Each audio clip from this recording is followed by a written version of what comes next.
오늘 설교를 시작하면서 저희들은 간단한 동영상을 봤습니다.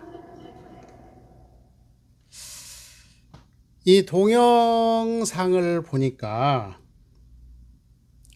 그 미국의 아주 유명한 대학에서 연구를 했어요. 75년 동안. 우리는 과연 어떻게 해야 행복한 삶을 살 수 있을까? 다른 말로 표현해서 좋은 삶을 살 수 있을까? 과연 좋은 삶이라는 게 무엇인가 하는 연구를 했다는 거죠. 자그마치 75년 동안 약 700여 명의 사람들을 대상화하고 끊임없이 피검사도 하고 또 뇌사진도 찍고 그들의 가족관계도 사진으로 찍으면서 과연 행복한 삶이라고 하는 것은 어떻게 해야 가능할까 하는 연구를 했다는 거죠. 그런데 미국의 대부분의 사람들, 약 80%의 사람들은 부와 명예가 결국 부와 명예라고 하는 것이 좋은 삶의 기본이다라고 하는 것을 거의 다 인정한다라는 이야기입니다. 그런데 놀랍게도 이 연구에 의하면 75년 동안 연구한 이 연구에 의하면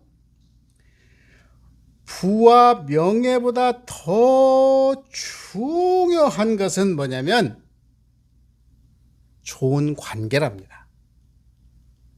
관계가 좋을 때 우리의 삶은 행복해지더라 하는 연구 결과가 나와 있음을 보면서 우리들의 삶이 참 좋은 관계라고 하는 것은 어떻게 보면 대단히 쉽고 간단해 보일 수도 있지만 이것을 실천하기에는 그만큼 어려움이 따르는 것 같습니다. 아마 모든 사람들은 똑같이 영원할 것 같아요. 무엇을? 좋은 관계를. 그래서 우리들이 삶이라고 하는 것은 이 좋은 관계가 지속되기를 염원하는 게 어쩌면 우리의 바람인지도 모르겠습니다. 그래서 가장 행복한 삶이라고 하는 것은 좋은 관계다. 이러한 말씀을 드리면서 시작을 해봅니다. 같이 한번 읽어보겠습니다. 사랑한다고 하는 것은 어느 한쪽으로 물드는 것이 아니라 각자의 색깔로 서로 빛나게 하는 것이다. 저 이런 글귀를 보면서 뭔 생각이 드냐면 관계가 좋지 않다라는 것은 뭐냐면요. 자기 색깔이 너무 뚜렷하기 때문인 것 같아요. 자기 색깔이 너무 뚜렷하기 때문에 상대방의 색깔을 잘 인정하지 않습니다. 그래서 너는 나를 따라오라. Follow me. 끊임없이 나한테 맞춰주기를 바라는 것이 우리의 삶의 한 단편이기도 합니다. 그런데 이렇게 follow me를 아무리 해도 안 돼. 물이 안 들어요. 있는 그 자체, 각자의 색깔로 빛나게 해줄 수 있는 것이 바로 좋은 관계를 맺어가는 것이다. 이렇게 정리를 할 수가 있을 것 같습니다. 그러면 이러한 방법을 대종사님은 과연 먼저 이 말씀을 하기 전에 미국의 벨 연구소라고 하는 곳에서 인간관계가 한 사람의 성공에 과연 어떠한 역할을 하는가 이런 조사를 했다는 거 아닙니까? 그랬더니 이런 결과가 나왔어요. 성공한 사람들의 대부분 몇 프로? 약 69%가 좋은 인간관계라는 거예요. 그리고 전문적인 능력을 통해서 성공한 경우는 26%. 우리가 말하는 소위 금수저. 집안 배경은 5%밖에 없다네요. 그러니까 이게 무슨 소린가 하면 지금 당장에 놓고 봤을 때는 집안 배경이나 전문 능력이 영향을 결정적으로 미치는 것 같지만 인생이라고 하는 긴 여정을 놓고 보면 결국은 해답은 어디서 나오냐면 좋은 인간관계에서 나온다. 이렇게 벨 연구소에서 발표를 했습니다. 과연 대종사님은 이 인간관계를 어떻게 회복할 것인가 하는 문제를 정리해 준 게 뭐예요? 이 우주는 총 틀어서 아무리 수많은 것이 있지만 그것을 뭐라고 표현해 주셨냐면 사은으로 표현해 주셨어요. 뭐라고요? 천지은이 있습니다. 뭐라고요? 부모은이 있습니다. 뭐라고요? 동포운이 있고 법률이 있습니다. 그러니까 이 세상의 모든 관계는 천지부모 동포 법률이라고 하는 이런 관계 속에서 우리의 삶을 형성된다는 것이죠. 이 네 가지로 축약을 해서 대종사님은 말씀을 하셨습니다. 그러시면서 말씀을 하시죠. 과연 어떻게 하는 게 좋은가? 이 사은을 통해서 우리가 보온을 하게 되면, 사은을 통해서 보온을 하게 되면 어떤 결과가 하냐면 선순환적 구조로 삶이 바뀐다는 겁니다. 선순환적 구조로 바뀐다는 것은 이런 서원문에서 뭐라 하냐면 진급이 된다 이렇게 말씀을 해주셨어요. 그러니까 우리의 삶이 보온 생활을 꾸준히 하게 되면 결국은 우리의 삶은 진급하는 끊임없는 선순환의 구조로 갈 것이다. 이렇게 대종사님은 말씀을 해주셨습니다. 그리고 배열을 하면 어떻게 될까요? 그러면 그렇습니다. 배열을 하게 되는 것은 이 선순환이 무슨 순환으로 바뀐다고요? 악순환으로 바뀐다는 겁니다. 악순환으로 바뀐다고 하는 것은 다른 말로 표현하면 뭐라고 말씀해 주냐면 강급을 한다 이렇게 말씀을 해 주셨습니다. 우리는 끊임없이 좋은 관계를 맺어보려고 노력을 참 많이 합니다. 그런데 우리가 과연 소중한 게 내 인생에 있어서 정말 소중한 게 무엇인가 하는 것을 우리는 좀 잘 찾아볼 필요가 있는 것 같습니다. 그래서 오늘 이 시간에는 제가 여러분에게 숙제 시험을 한번 보려고 합니다. 제가 이미 나누어 드린 용지에 지금부터 여러분은 몇 가지를 쓰냐면 10가지를 씁니다. 1번부터 10번까지 번호를 매기고 거기에다가 한번 기록을 해보시겠습니다. 어떤 사람은 나에게 가장 소중한 것은 부부라고 생각하는 사람도 있을 거고요. 어떤 사람은 우리는 부부 관계는 별로인데 자녀와의 관계가 너무 좋다라고 하시는 분도 있어서 정말 자녀가 소중하다라고 하시는 분도 있을 것 같아요. 아니야 다 필요 없어, 다 필요 없고 돈이 최고야 하시는 분도 계실 겁니다. 그러면 또 그럴 겁니다. 아니야 뭐 우리가 인생은 즐겁게 사는 거야, 쾌락을 추구하면 돼 라고 이야기하는 사람도 있을 겁니다. 아니야 그래도 소통이 돼야 되는데 우리가 애완동물이 정말 나에게는 보물이라고 말하는 사람도 있을 겁니다. 이거는 각자가 내가 소중하다고 느껴지는 것은 다 다를 수밖에 없습니다. 그래서 지금부터 내가 정말 소중한 게 무엇인가를 10가지씩 기록을 해 보도록 하겠습니다. 이 기록을 통해서 내가 몰랐던 그리고 내가 알았던 것들 중에서도 이것을 내가 이렇게 소중하게 여기고 있었구나 하는 것을 다시 한번 확인해 볼 수 있는 그런 시간이 아닐까 이런 생각을 하고요. 자, 지금부터 다시 진행을 하도록 하겠습니다. 지금까지는 내가 기록했던 10가지 중에서 그래도 10가지 중에서 조금 덜 소중하다 싶은 거 하나를 지워보시기 바랍니다. 고민이 많이 되시죠? 한 가지를 쭉 지우니까 몇 가지가 남았습니까? 9가지가 남았어요. 이 9가지 중에서도 그래도 조금 덜 소중하다, 아니 소중하지 않은 게 아니라 조금 덜 소중하다 싶은 거 하나를 더 지워봅니다. 8가지 남았습니다. 그리고 한 가지를 더 지워봅니다. 과감하게 한 가지를 더 지어 보겠습니다. 여기에다가 한 가지를 더 지어 봅니다. 아마 이 정도가 되면 5가지 정도가 나에게 가장 소중한 게 무엇인가 하면 여기서는 아마 버릴 것이 하나도 없을 것 같아요. 그렇죠?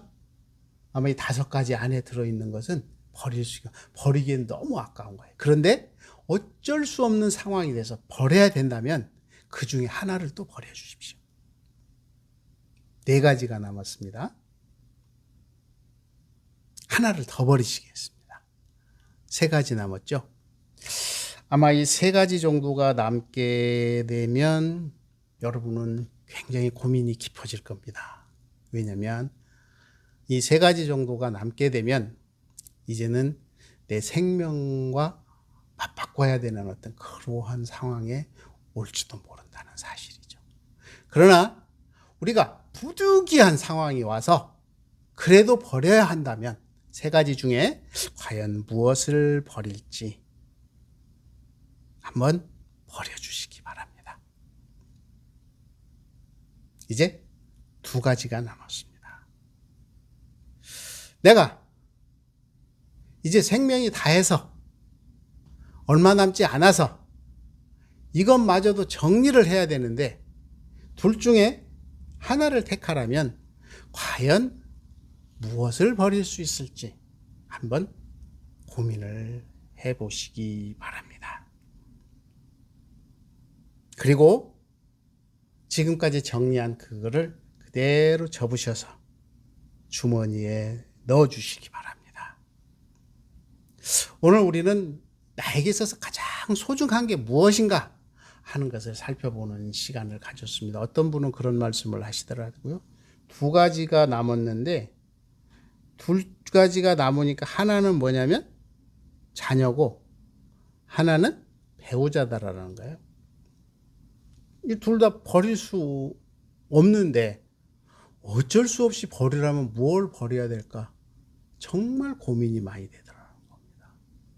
그래서 눈을 감고 과연 나에게 선택의 기로에 서서 버리라면 무엇을 버리라고 버려야 될까 했더니 그렇게 소중한 아들도 때가 되면 당연히 떠날 것이고, 그런데 희한하게도 저 왼수 같은 남편을 쉽게 지울 수가 없더라. 그러면서 많은 눈물을 흘렸다고 합니다. 우리가 삶 속에서 저 왼수 못 사네 하면서도 이혼을 하지 않는 이유가 있다고 그러죠. 왜 그럴까요? 왜 이혼을 하지 않을까요? 아니, 못 살겠으면 그냥 이혼을 하면 될 거 아닙니까? 그런데 왜 이혼을 안 할까? 그랬더니 어느 분은 그렇게 말씀을 하시더라고요. 실보다는 득이 많기 때문이다.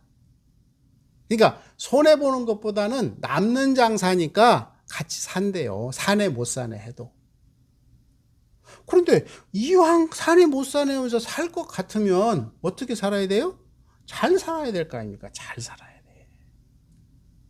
그래서 우리 삶이라고 하는 것은 끊임없이 선택을 할 수밖에 없어. 아니, 누가 그러신 말씀을 하지? 이혼을 하려면 좀 일찍 하라고 그러더라고. 왜? 서로의 자기 길을 가는데 조금이라도 도움이 되지. 그런데 이혼을 지금까지 안 하고 왼수 같으면서도 살아온 이유는 뭐냐면 뭔가 남는 장사가 되니까 그런다는 거. 자명하답니다. 절대 사람은 믿지는 장사를 안 한대요. 그러니까 지금 우리 삶이 고달프고 힘들다 할지라도 결국은 우리는 어쩌냐면 남는 장사를 하고 있다라는 이야기죠. 그런데 어떻습니까? 아까 잠깐 말씀을 드렸지만 Follow me, 나를 따라오라고.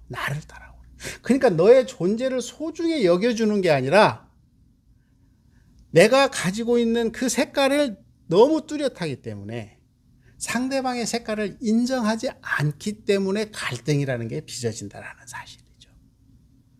이게 너무나 분명하면서도 그러나 우리가 섣불리 행하기에는 참으로 어려운 일이 아닌가 저는 이런 생각을 해봅니다. 그러시면서 대종사님 말씀이 생각이 납니다. 대종사님께서는 불지품 22장에서 뭐라고 말씀해 주셨냐면, 금과 옥이라고 하는 것은 정말 귀중한 보물이지만 배고픈 사람 당장 주림을 위로하는 데는 뭔만 못하다고요? 밥 한 그릇만 못하다.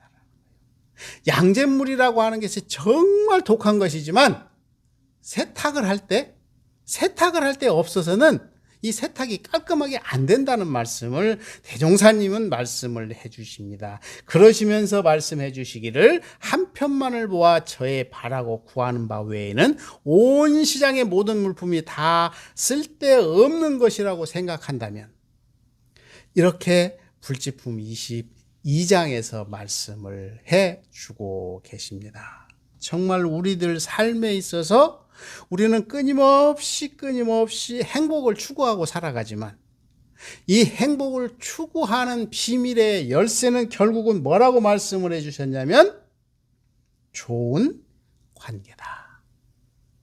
아까 저희는 10가지의 소중한 걸 통해서 우리가 정말 좋은 관계를 형성해 가려면 어떻게 해야 될 것인가를 고민해 봤습니다.